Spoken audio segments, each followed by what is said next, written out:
Qui était Jésus-Christ avant qu'il devienne Jésus-Christ? Apprenez comment la réponse à cette question affectera votre vie, maintenant sur la clé de David avec Gérald Fleury. Bonjour à tous. L'apôtre Jean avait probablement plus de profondeur, je pense, que n'importe quel écrivain de la Bible. Il écrivit l'évangile de Jean, il écrivit les épîtres de Jean, et il écrivit aussi le livre de l'Apocalypse. Jean avait une relation exceptionnellement étroite avec Jésus-Christ quand il était sur cette terre. Ils passaient beaucoup de temps ensemble et le Christ le préparait pour un travail dépassant ce que les autres apôtres feraient. Alors, il lui donna beaucoup d'instructions qui étaient vraiment puissantes. Les 3 premiers évangiles de Matthieu, Marc et Luc sont appelés les évangiles synoptiques et racontent essentiellement la même chose. Ils couvrent les événements spéciaux sur Jésus-Christ quand il était sur cette terre. Mais l'apôtre Jean avait un message très différent à bien des égards. Il a vraiment écrit l'histoire de la parole, ou celle de celui qui devint Jésus-Christ, Dieu lui-même, Dieu dans la chair. Et il n'écrivit son livre qu'une trentaine d'années après ces événements. Alors il eut beaucoup de temps pour méditer sur ce qu'il écrivait et également, ayant eu cette proximité avec le Christ, je pense lui donna beaucoup plus de profondeur sur ce sujet dont je vous parle aujourd'hui. Dans Jean, l'évangile de Jean 1, verset 1, vous pouvez lire « Au commencement était la parole ». C'est le porte-parole pour les êtres divins, les deux, celui qui devint le Père et celui qui devint le Fils. Et la parole était avec Dieu, et la parole était Dieu. Donc ici, nous avons Dieu et la parole, et ceci était à une époque avant que les anges eussent été créés, avant que la terre et l'univers eussent été créés, ou même avant que le temps lui-même eût été créé.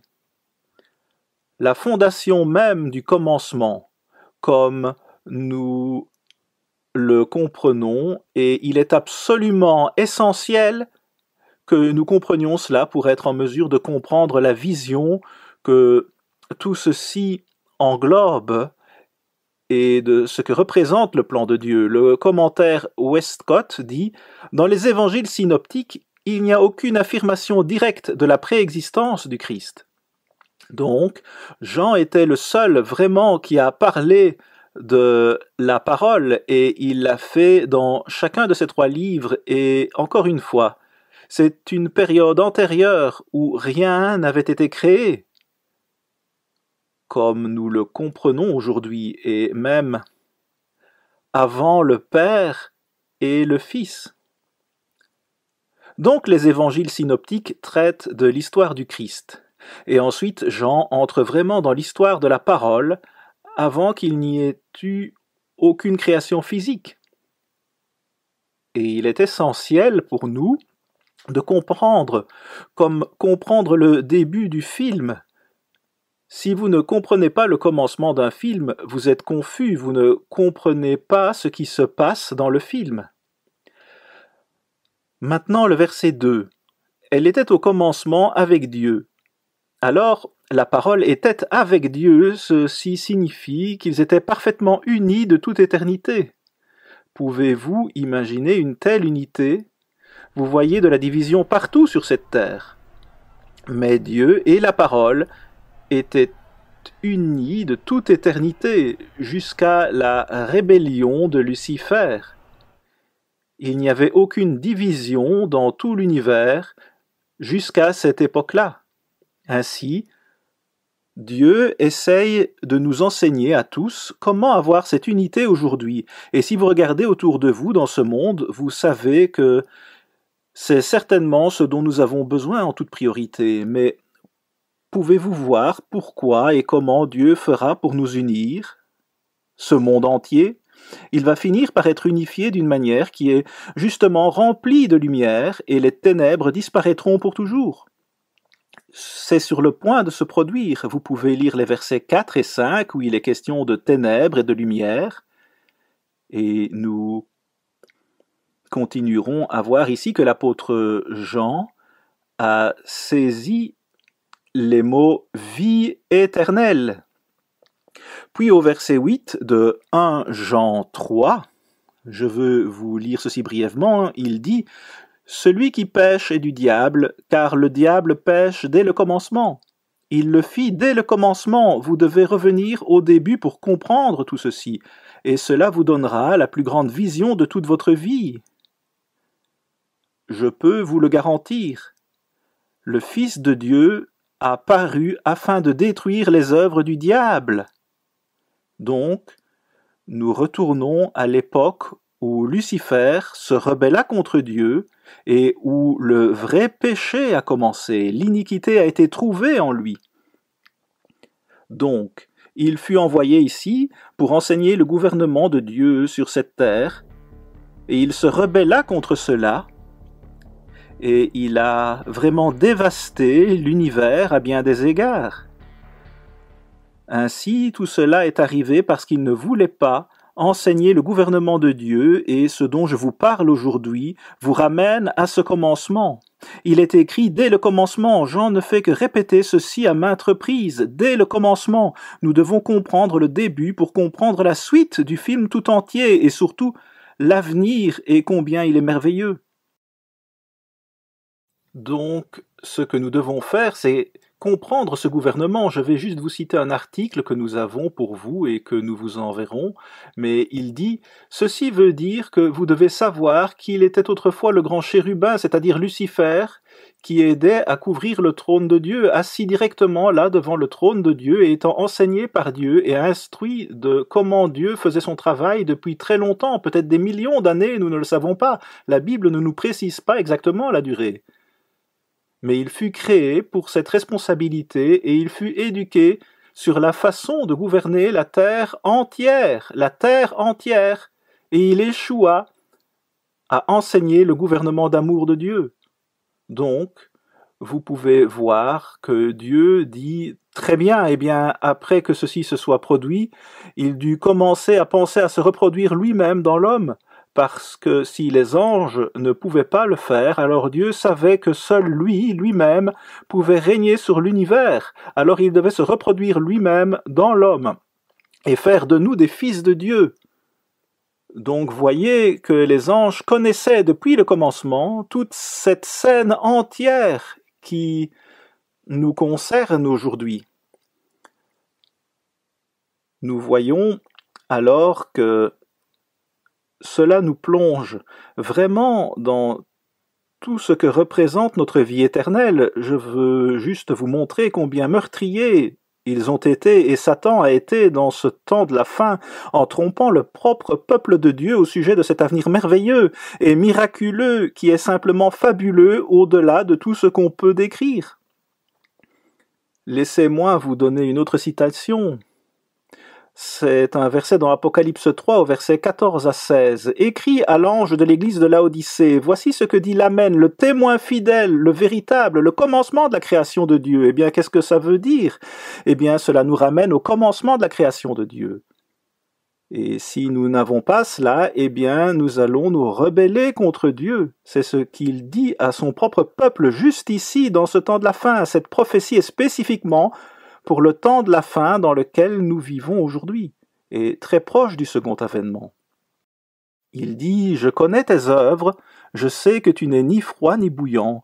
Puisses-tu être froid ou bouillant? Ainsi, parce que tu es tiède et que tu n'es ni froid ni bouillant, je te vomirai de ma bouche. » Mais Dieu dit « Ok, la raison pour laquelle ces gens, ces Laodicéens, sont devenus tièdes et rebelles envers Dieu est parce qu'ils ont perdu cette vision de la création de Dieu, ou ce commencement fondamental qui nous donne une telle vision élargie. Ils ont perdu cela et ils se sont rebellés contre Dieu. 95% du propre peuple de Dieu dans ce temps de la fin ont agi ainsi parce que Satan les a trompés. Alors, encore une fois, ceci vous ramène à l'époque avant même que les anges aient été créés, et le peuple même de Dieu a perdu cette merveilleuse vérité, et il n'y a pas d'excuse pour cela.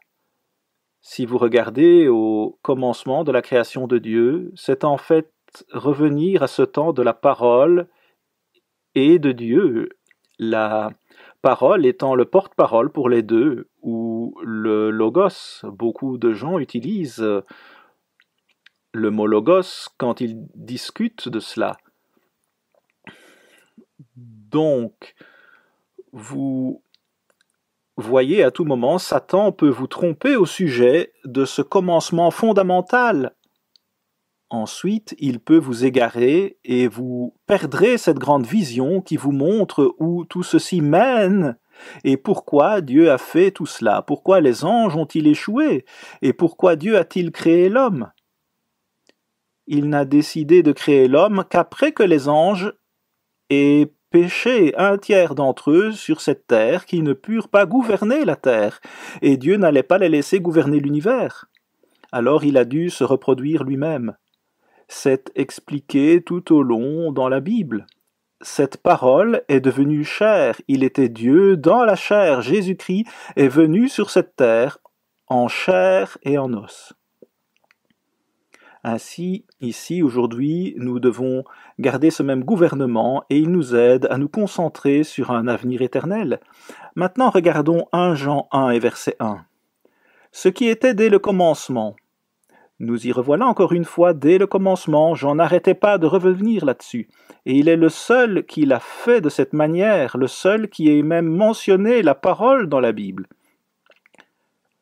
Parce qu'il entrait vraiment dans beaucoup plus de profondeur que vous trouverez dans la plupart des livres de la Bible. Et je pense que ceci lui a été donné directement quand le Christ était sur cette terre.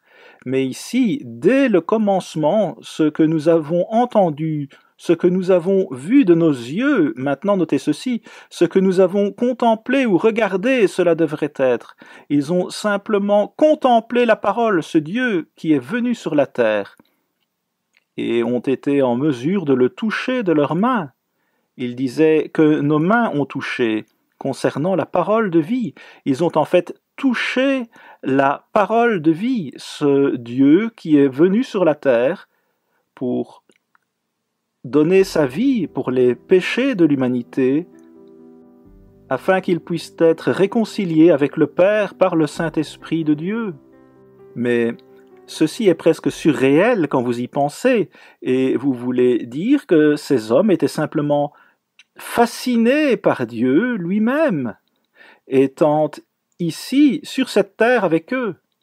Et ils voulaient juste le toucher, le sentir, et mettre la main sur lui, et voir, ce qu'il y avait de différent dans cet homme. Le physique était tout à fait le même, mais le spirituel était très différent.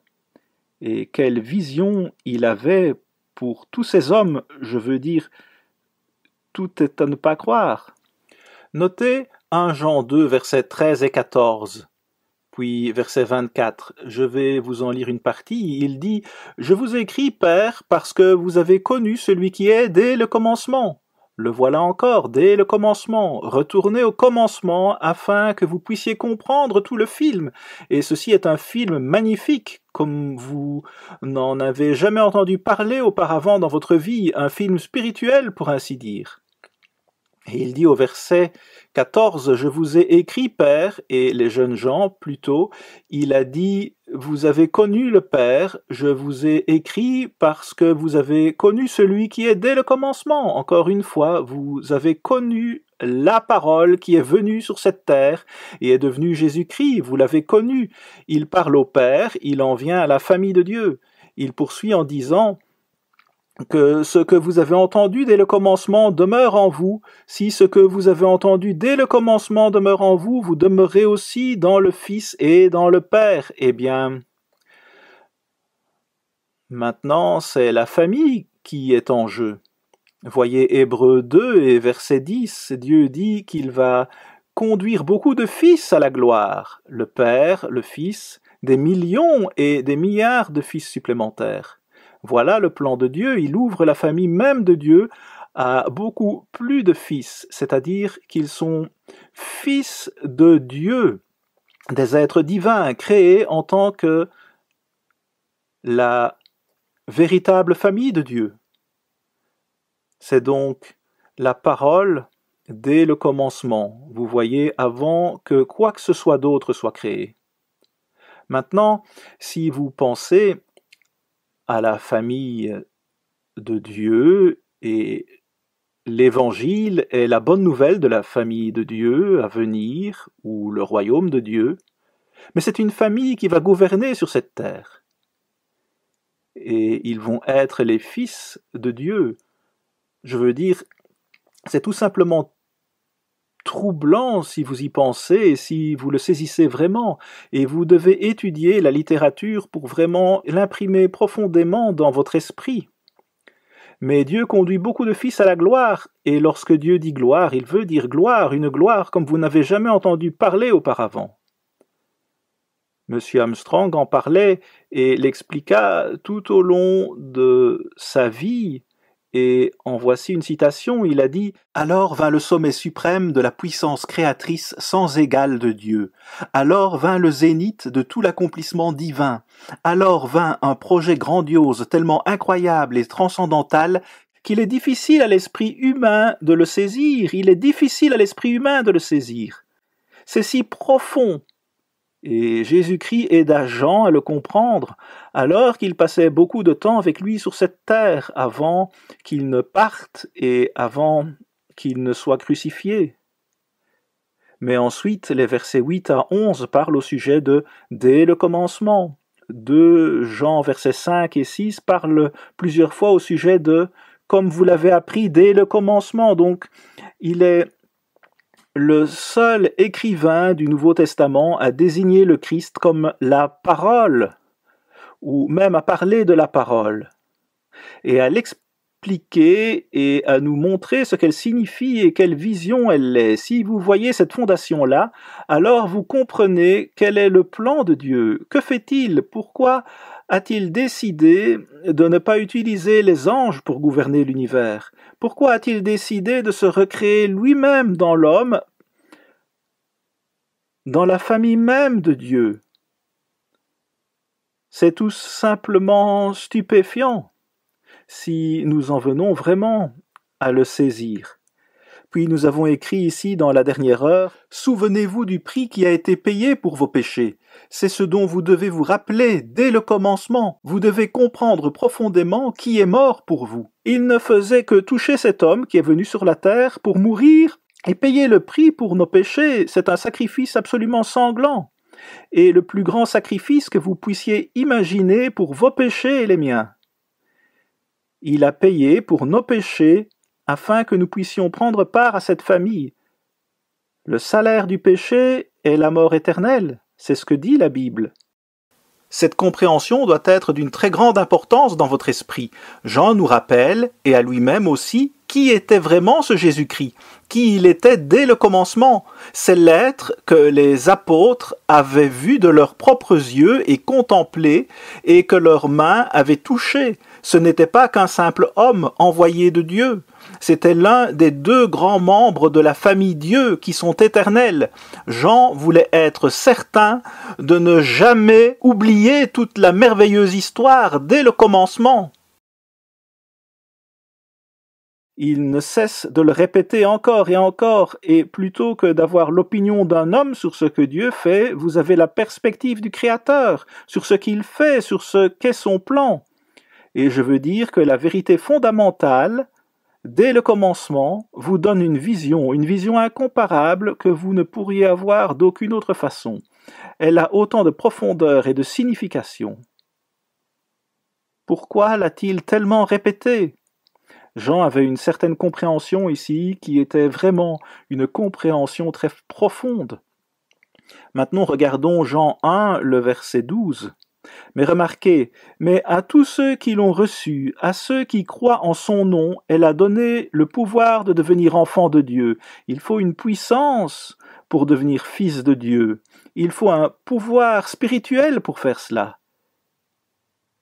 Et Dieu donne à toute l'humanité cette opportunité de faire partie de sa famille, une gloire magnifique qu'il offre à chacun d'entre nous. Donc, si vous regardez dans la Bible, vous verrez que les anges sont des êtres flamboyants, je veux dire, Je veux dire, les gens tomberaient comme morts s'ils les voyaient, mais Dieu ne leur a jamais offert une opportunité d'être fils de Dieu. Vous pouvez le lire dans Hébreux, dans les chapitres 1 et 2. Vous pouvez le lire par vous-même, mais il a appelé des êtres humains. Il les appellera tous en leur temps, quand il donnera à chacun une opportunité à travers les 3 résurrections. Tous ceux qui ont déjà vécu auront une chance de devenir fils de Dieu. Et ensuite, le verset 14 dans Jean 1 parle de « La parole a été faite chair », eh bien, pour payer pour nos péchés et pour plusieurs autres raisons. Et voyez, encore une fois, Jean continue encore à nous ramener à ce sujet. Et il a dit « Et la parole a été faite chair, et elle a habité parmi nous. » Vous voyez, ce Dieu est devenu poussière et a habité parmi nous. Donc, cette compréhension sur dès le commencement est quelque chose de vraiment très révélateur, et il faut beaucoup d'études et c'est difficile à saisir. C'est tellement absolument majestueux et énorme et glorieux pour l'homme de le comprendre. Voyez, Dieu crée une famille. Encore une fois, vous voyez, pour toute l'éternité et jusqu'à ce que Dieu eût créé Lucifer, il n'y avait rien d'autre que de l'unité, de l'unicité et l'amour pour toute l'éternité. Et ensuite, Lucifer, regardez ce qu'il a fait. Il se rebella et il était probablement le plus grand archange que Dieu ait jamais créé. Et Dieu lui donna cette opportunité et il se rebella tout comme Adam et Ève le firent lorsqu'ils ont été mis sur cette terre. Voyez, la famille de Dieu va simplement s'élargir en des milliards et des milliards de membres. Notez Jean 1 et verset 18. Personne n'a jamais vu Dieu. Le Fils unique qui est dans le sein du Père est celui qui l'a fait connaître. Vous voyez ici, lorsque le Christ est venu sur cette terre, où la parole, et le Christ est né de Marie, et elle fut inséminée par le Père, par l'Esprit de Dieu. Et ensuite, Jésus-Christ naquit, puis il est devenu le Fils de Dieu, et Dieu est devenu son Père, Père et Fils. Et ensuite, en ouvrant tout ceci à beaucoup de fils, les amenant à la gloire. Comment quelqu'un ne pourrait-il pas être intéressé par cela? C'est juste quelque chose d'incroyable. Je vais vous dire, c'est tellement gigantesque. Je pense simplement que Dieu aide à Jean à pénétrer un sujet qui est un mystère pour ce monde, franchement. C'est un mystère pour ce monde. Dieu ne veut pas que ce soit un mystère pour nous. Il veut qu'on le comprenne, c'est notre avenir, c'est tellement si phénoménal que beaucoup de personnes pensent, eh bien, ça ne peut certainement pas être vrai parce que c'est simplement trop beau. Comment un homme pourrait-il être utilisé ainsi? Mais Dieu dit qu'il le fait absolument et vous pouvez le prouver dans un sens ou dans l'autre et de toutes les autres manières que vous puissiez vous le prouver à vous-même. La Bible d'étude des mots-clés hébreux-grecs le définit comme suit. Le déclarer de façon approfondie et l'exposer particulièrement par l'enseignement. Il continue seulement à être exposé et Jésus-Christ vint sur cette terre. Et il était simplement un chef-d'œuvre de soumission. Il obéissait toujours à son père, et il disait « Mon père est plus grand que moi ». Et tout ce qu'il fit était pour plaire à son père. Vous parlez de soumission. Il n'est pas étonnant que Dieu lui ait donné le règne sur tous les cieux et la terre, bien que sous l'autorité du Père. Et vous pouvez lire dans 1 Jean 3, versets 8 et 11, vous verrez qu'il parle plus encore de « dès le commencement ». Et ensuite, 2 Jean versets 5 et 6 parle encore de « vous l'avez appris dès le commencement ». Quand le Christ vint sur cette terre, dès le commencement. C'est ce qu'il dit dans 1 Jean 1 et verset 1.